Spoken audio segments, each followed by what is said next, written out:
Welcome once again to Divine Purpose Magazine. And today we have with us the beautiful Odelia Ntiamoah. She is the Global Director of the Oxford Africa Women Leadership Institute, a global nonprofit organization that aims to build sustainable women-led businesses and women leaders. She is a passionate advocate for women empowerment and economic inclusion. And Ntiamoah has over 15 years of experience in journalism, media, and entrepreneurship. She is the founder and CEO of ON Media Global, a media company that specializes in storytelling and branding for businesses and organizations. She's also a TEDx speaker and a Bloomberg-trained journalist. And Ntiamoah is a strong believer in the power of entrepreneurship to drive social and economic change. So thank you so much, Odelia. It's a pleasure to have you here today.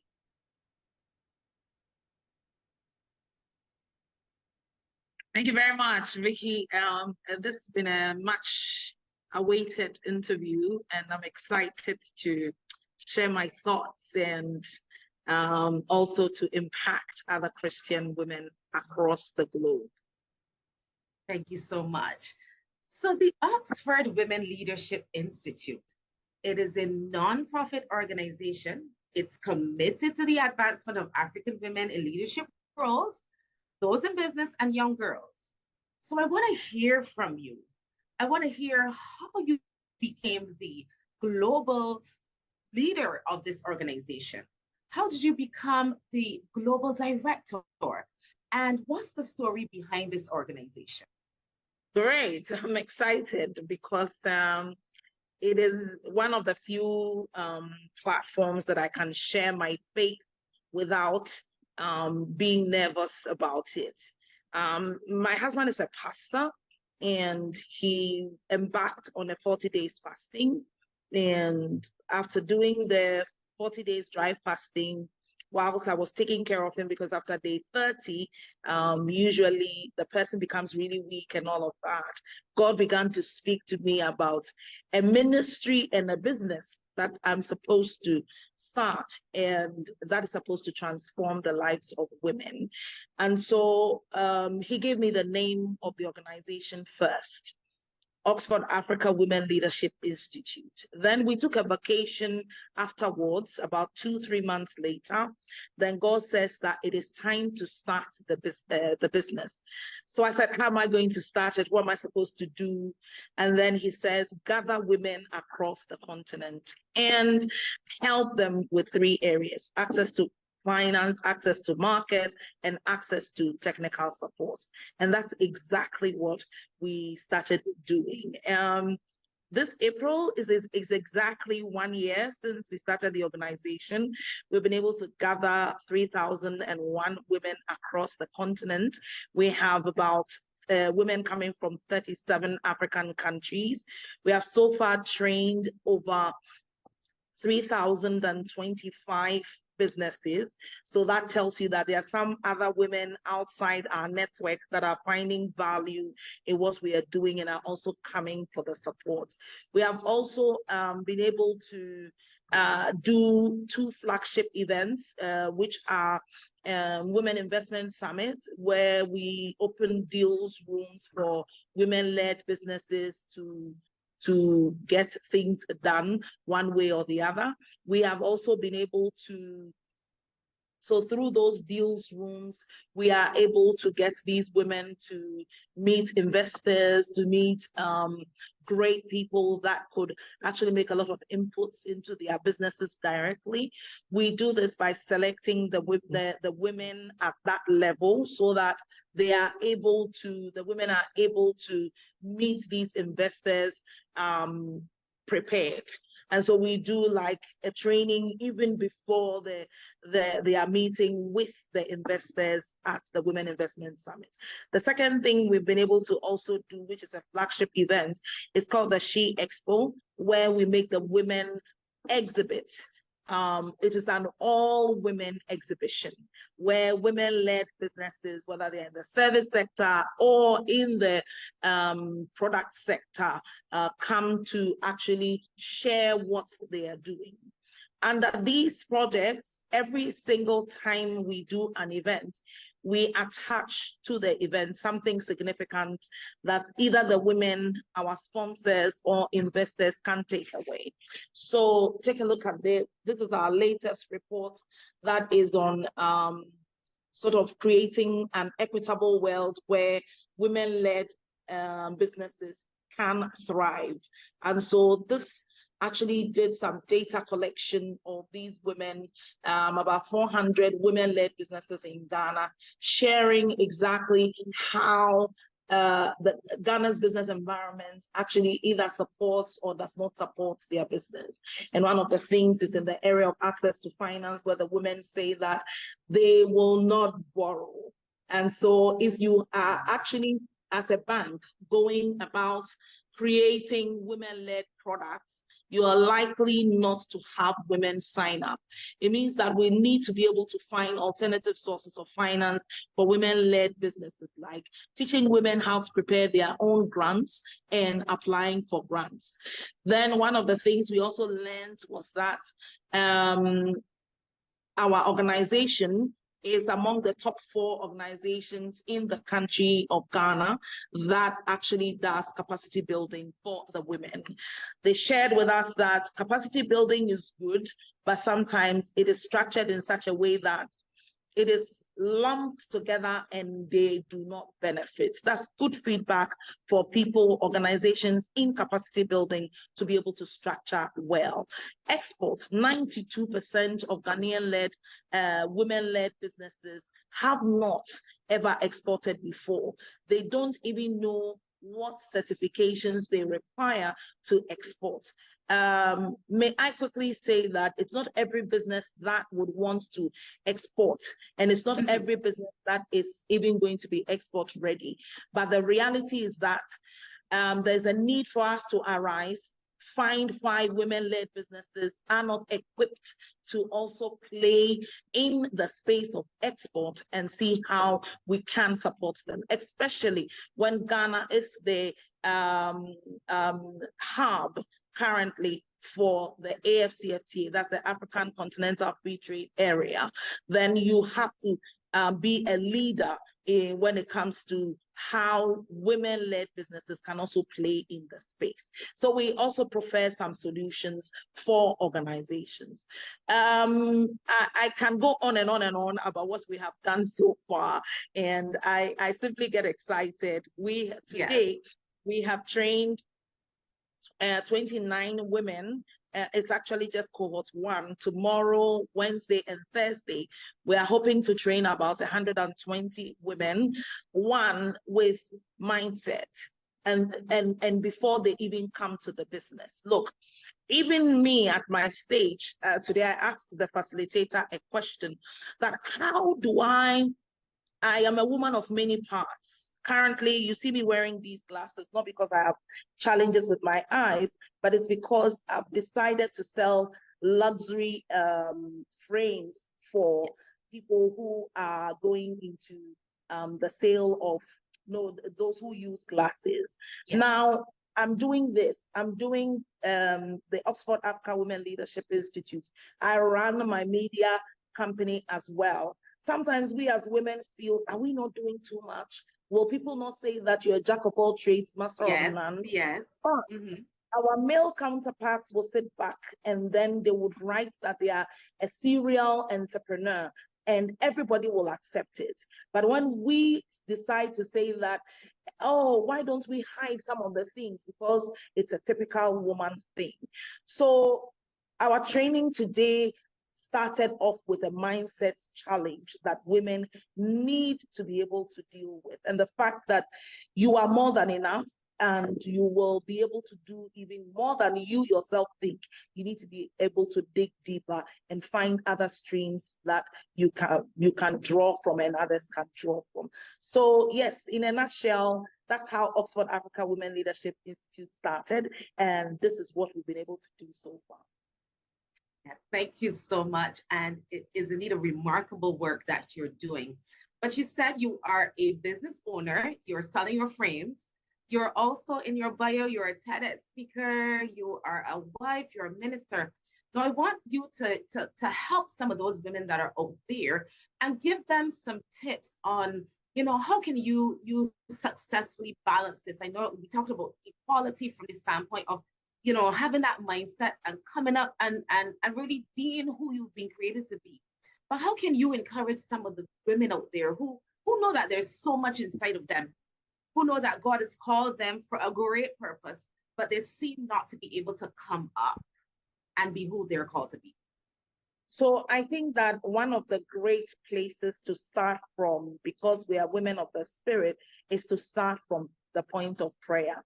Today, before coming for this session that I put together, together with my husband, because we work together, he decided not to come home at all, to be at the office and pray.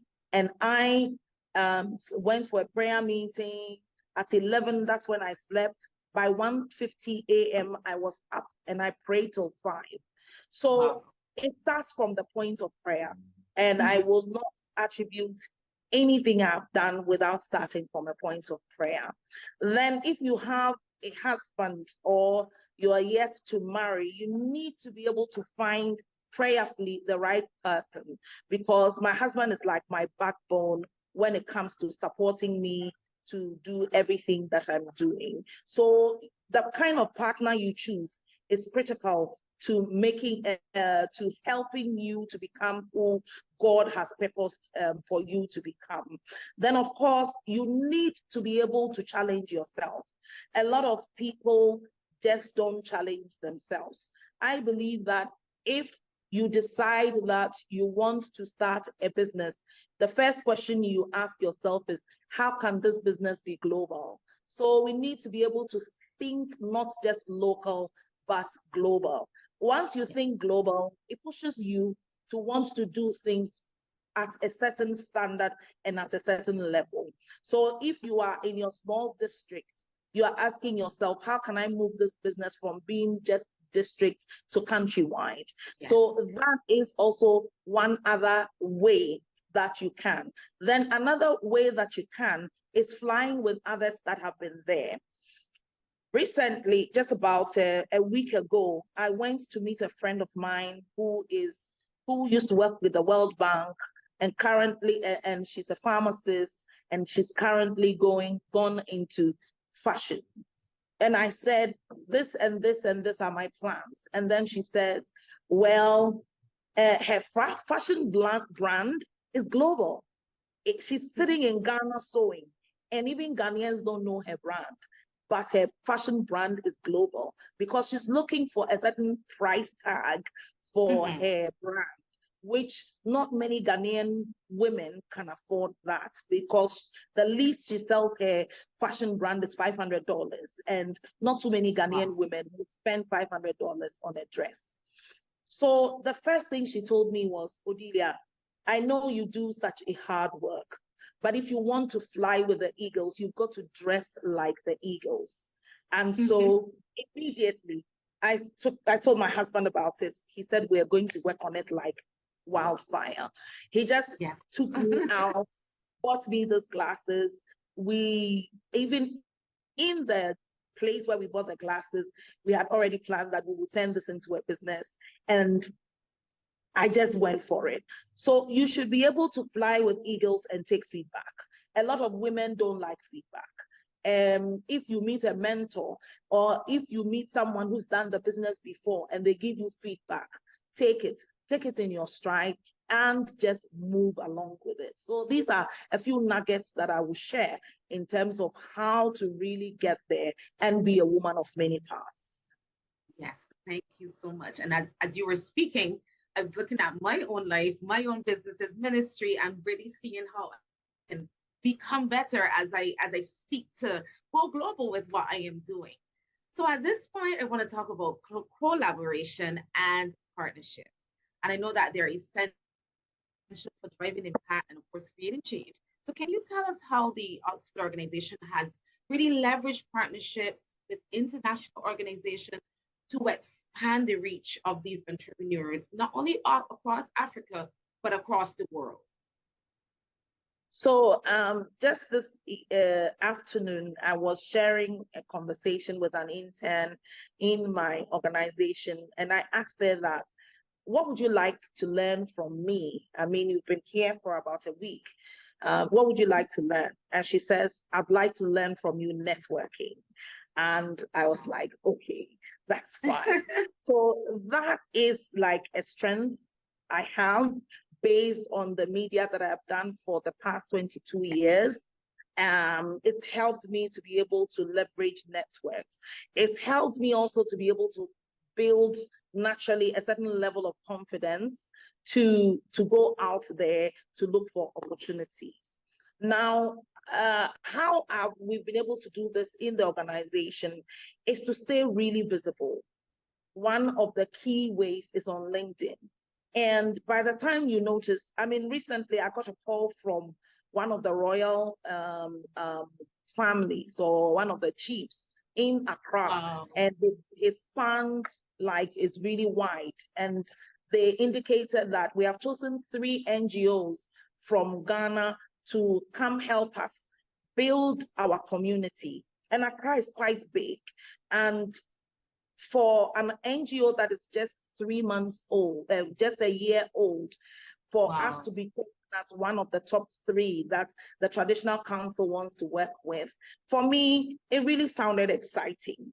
So one of the key things is to stay visible, because Bible says that nobody lights a lamp and puts it under a bushel. Sure. So Yeah. you need to let your light shine. Bible says, arise and shine, for your light has come. When you read 2 Peter chapter 1 verse 3, it talks about the fact that everything pertaining to godliness and life, God has put in us already.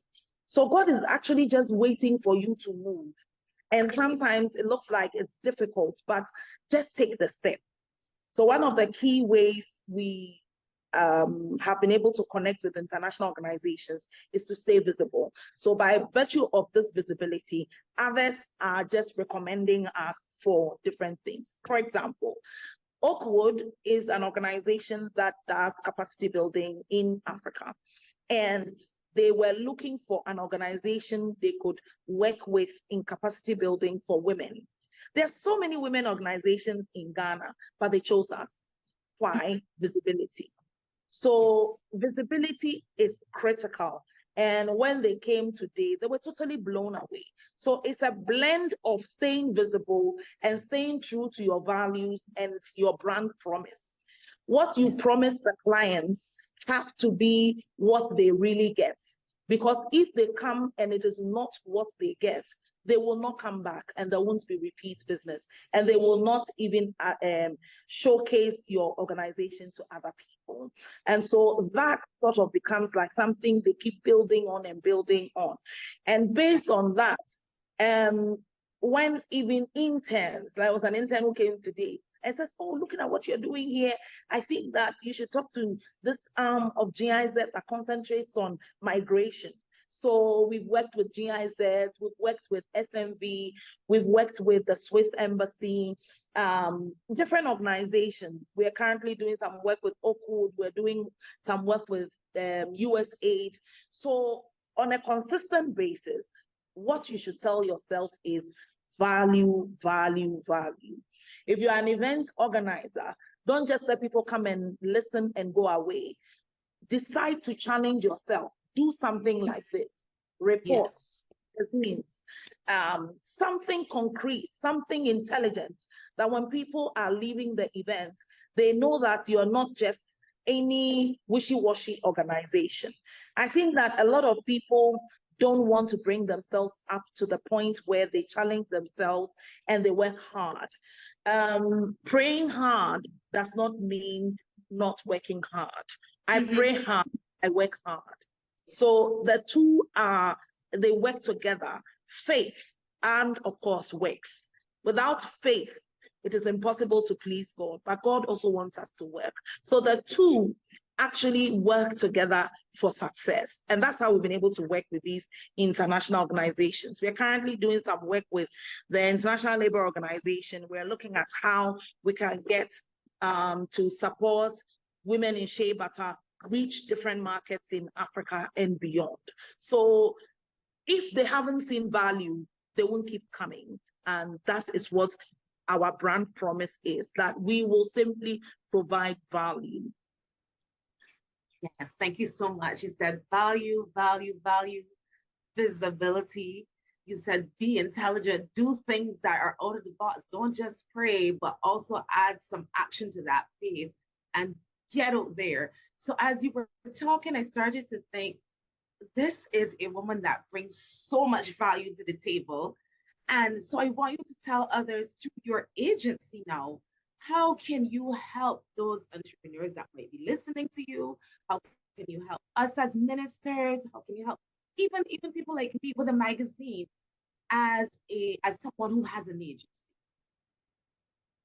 Yeah, if I understand your question very well, I think one of the critical things that needs to be done is mentorship. If someone hasn't been there, they can't share. If you remember the time that God brought Abraham out to see the stars, God had to give Abraham something to look at. If Abraham didn't see the stars, there was no way God was going to say he's going to make his descendants like the sand at the seashore, and as the stars, he will not be able to count them. So people need to have a picture of people who have gone to a place and seen it work. And mentorship, for example, is one of the critical ways to do that. I think one of the other ways is to be part of associations. So, for example, Ministers' Wives Association in the Caribbean. If you join, you will hear one minister's wife's challenge, and you will see how you may not have to repeat what their challenges are. Apart from that, there are so many business associations, business chambers. I see only men there. I don't see women. You count 50 men, you will find 2 women. And it's because we always like to stay in our comfort zone. And it's like we don't like trouble. Nobody wants to offend anybody. We just want to be in our small corner. I think that throughout the Jesus's ministry, you notice that the people that contributed most to Jesus's ministry were not men, they were women. Mary Magdalene, that Jesus cast out demons out of. Bible says that the oil that she poured on Jesus's feet and used her hair to wipe was like a year's wage.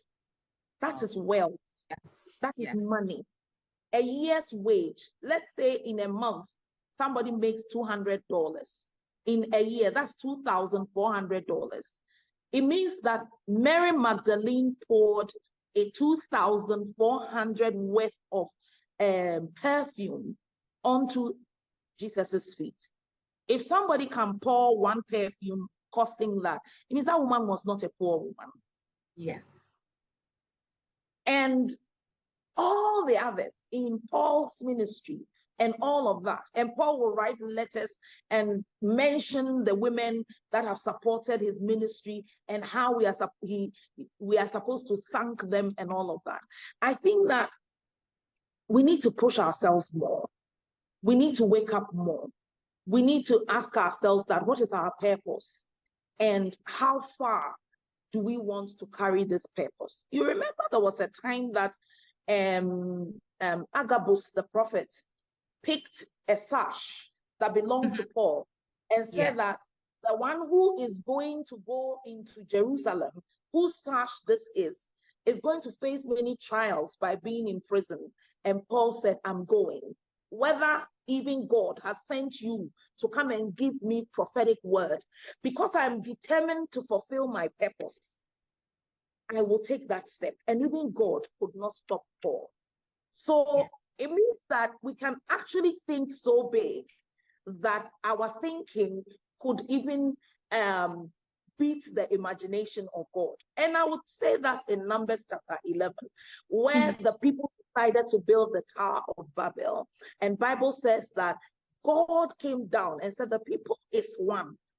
It means the people's hearts, their purpose, and all that they wanted to do was knitted as one person deciding to do that. And they built the Tower of Babel. And it had to take God to come down to separate them by language. So the power that man has and the power that a woman even has is greater. If Eve could convince Adam to eat the fruit until this day, that one woman's decision has affected generations. Just imagine how if we decided to turn our energies to become positive energy and not pull each other down and not be envious and move forward, we'll be able to do a lot. So currently, I have decided that every year, when it comes to the aspect of public speaking, journalism, I will, and standing in front of the cameras to do anything, I will train not less than 5 people pro bono, so that they can become a better version of themselves by putting themselves out there as the best. I'm willing to do that for any ministers of the gospel. Of course, if you suggest any, if yourself wants to be available for some of these sessions, I'm willing to share, because I think that there's so much. I feel sometimes really underutilized. I love that. So as you're watching and listening, she's underutilized. So I want you to reach out. So you have that mentorship aspect of you. So with ON Media Global, is that part of the service, or do you offer more? Is it all about branding, marketing? Tell us more about the business and what you offer. Say that again. The line was a bit cracked up. No problem. ON Media, your group? Yes. Can you tell us a little bit more, in addition to that mentoring, that personal work that you do with others, what do you offer through your media company? Oh, okay. So my main interest in the media company is to just help brands to position and articulate value to their customers. And one of the ways we do this is through documentary films, because I was trained by DW Television, that's Deutsche Welle, and in documentary filmmaking in Germany. So it is one of my strengths, and so I decided to share that for companies that are willing to document achievements of their footprints, their impact, and to tell the rest of the world. I use that platform as well. We are going to start a video recording of entrepreneurs around the world, to tell their journeys, especially those that are having impact in Africa. So we want to become if anybody wants to come into Africa to invest in Africa, we want to be the go-to organization that people will reach out to first. And through that, we are using media to tell African stories, because there are some great things that are happening in Africa that the rest of the world do not know. So we want to be able to tell the African stories by Africans, and that would require somebody who has a lot of experience within the continent to be able to tell that. And so we do content, or one way or the other, on the African stories, especially from business. And then, of course, we do a lot of capacity building for CEOs that want to position in CEO branding. I'm particularly interested in that, because actually people can use their CEO brands to totally transform their businesses. Imagine today if Zuckerberg, who is the CEO for Facebook, decides to make a silly comment about Facebook, many people would leave. And it's because he, as a personal brand, is very strong. So if you build a CEO brand, you can actually use your CEO brand to totally help in the transformation of your organization. The good thing is that when you are able to position your CEO brand well, or even your individual brand, whether you're a middle manager or anywhere, you notice that when you leave one company and you are going into another company, because you have a brand, a personal brand, and that people know you for that particular issue, they may come to you even before you think about quitting the organization. And so you're on a consistent basis are sought after. And in this era where there's so much communication, it is something that CEO brands and leaders should look at, positioning their personal brands for their own advantage and for the corporate entity or the private entity that they work with. And for people who are entrepreneurs, you actually are your first marketing manager. And so if you are not visible, you're not, you don't have a solid brand, you are in trouble. Yes. Yeah. Definitely. So I want to thank you, Odelia, for spending this short time with me. I just want you to tell others at this point how they can reach out, how they can invest, how they can get more information from you and the organization as well. Great. I know that there are a lot of people of African descent in the Caribbean and in the diaspora, and many people are looking for the opportunity to come to different parts of Africa to do different things. But if you're thinking of coming to Africa, the gateway definitely is Ghana. So you need to come through us as well for either investments or partnerships or anything that you want to do in Africa, you can come through us. One of the things is that currently that we're working on under the Oxford Africa Women Leadership Institute is to set up a catalytic fund. Now, this catalytic fund is supposed to help women-led businesses to catalyze. So they currently, across the continent, a lot of women-led businesses do not have a chance with venture capitalists. Less than 1% of women-led businesses in Africa have ever had an access to any venture capital opportunity. And it means that there's a problem that we need to look at. We need to find a way of helping such businesses to catalyze, to be able to move up so that they can actually access commercial opportunities. And so the Women Investment Fund Africa is currently, we're fundraising. We're not looking for loans or equity, we're looking for grants and donations because of the nature of what we want to use the fund for. We want to be able to give money because we also want it to be a revolving fund. We want to be able to give money to the women at the at an interest rate of at most 10%. Because of course they need to pay back, they need to pay a little on it so that we can get that revolving. Currently in Ghana, for example, it is only MasterCard that has made this possible through some banks. And the requirements that the banks have is so high and so stringent that the same money that has been given to women-led businesses, the women are not able to access. It means that there's still a challenge, that we need to be able to go back. So through this fund, we are sort of doing like a 3-month capacity building where we need to understand the business. And once we understand the business, we're able to even tell whether you need funding or you just needed capacity building. So a lot of the banks don't have the time to integrate and interface with individual businesses like we are currently doing. And so that is why you will need to invest in our Women Investment Fund. And then, of course, we also need a lot of grant funding to be able to scale up what we are currently doing. Because the headquarters is in Ghana, a lot of the activities has been concentrated in Ghana. We plan to go to Liberia, we plan to go to Malawi, we plan to go to different parts of the continent, at least one office in a region.